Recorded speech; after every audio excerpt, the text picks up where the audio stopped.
Hey there, Coach Gary Dubs here from WODprep, and today we're going to give you our 3 best push jerk mobility drills. So if you're somebody who feels like they struggle with push jerk or split jerk performance, you feel like you can't get in good position, or you're lacking in the shoulder mobility department, or even the shoulder stability department, then this video is going to help you dramatically. Go to our website, we have the ultimate shoulder warm-up for you. It's something quick and easy that'll get you primed for your next shoulder workout or shoulder intensive Metcon. So check it out. That being said though, let's get into our first push jerk mobility drill. So we're going to really work on some shoulder stability and good overhead flexion, and we're going to do that with our kneeling single arm upside down kettlebell press to get you primed and ready for those dynamic movements such as the split jerk or the push jerk. And when we're executing this, what I want you to do, you're going to have the same knee and the same arm up that are pressing. So if I'm pressing with my right arm, I'm also going to have that right knee up in that kneeling position. And what I want you to focus on is creating a good core position. So when I'm in this kneeling position, you're going to really be able to feel that good position in the trunk. So when I come up overhead, let me do the mics on this side. So when I come up overhead, I don't want to come up and do this to get up into that overhead position.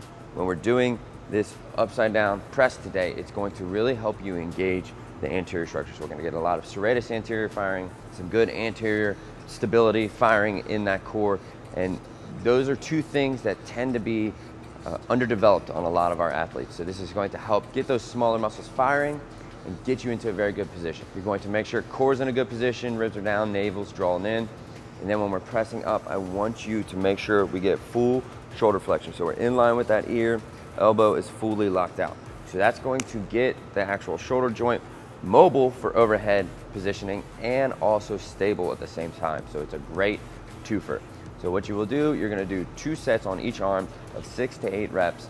It can be light, but we want you to try to turn that kettlebell upside down and make sure you put some chalk on your hands. It's a lot harder, and that kettlebell will wiggle around a lot more if you do not have chalk on your hands. And then next is our Bandit Angels. You've probably seen us execute this one before. And so in this video, we're going to have Coach CJ perform the Bandit Angels because he makes them look so pretty.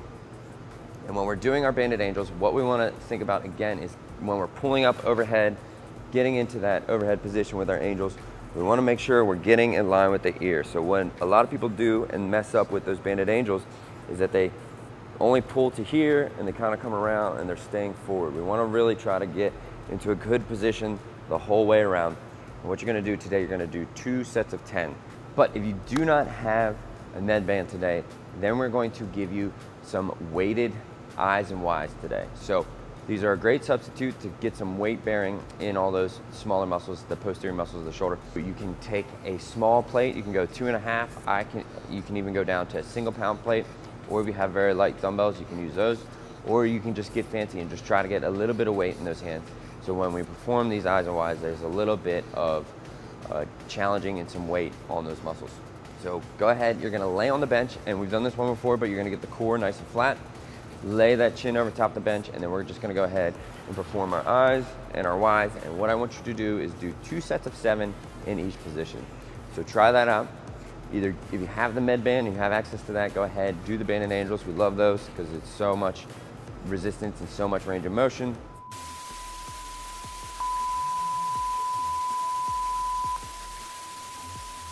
What we're going to do today, just like we do with our snatch warm-up, we are going to get in position of restriction, and we are going to do that with some behind the neck strict press and some overhead squats.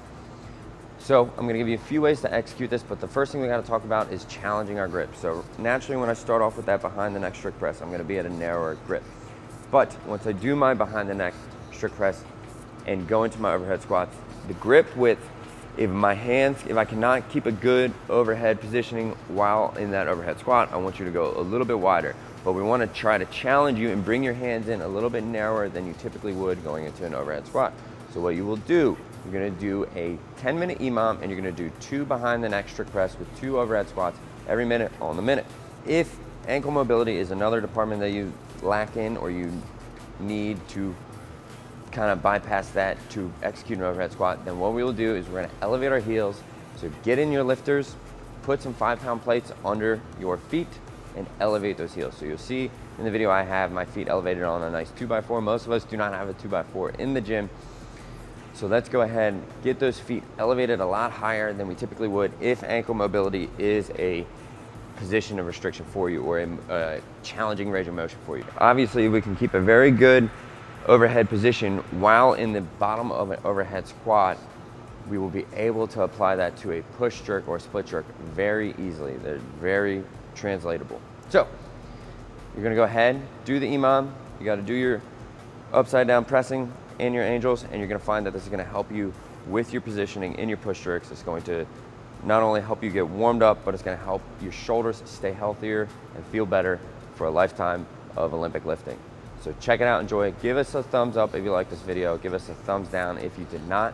And then go ahead in the comments below, give us your best PR number on your push jerk or split jerk. We'd love to hear everyone's stories and see where athletes are at. And if you have any questions about either of these movements, put it in the comments and hopefully we can give you a response and help you out and maybe create a video on that later on. So just a reminder, if shoulder performance mobility is something you need help with, don't forget in the video description below, we have the ultimate shoulder warm up for you in there. Check it out, free to you. Get those shoulders primed, ready for your next workout. This is Coach Gary with WODprep. Enjoy.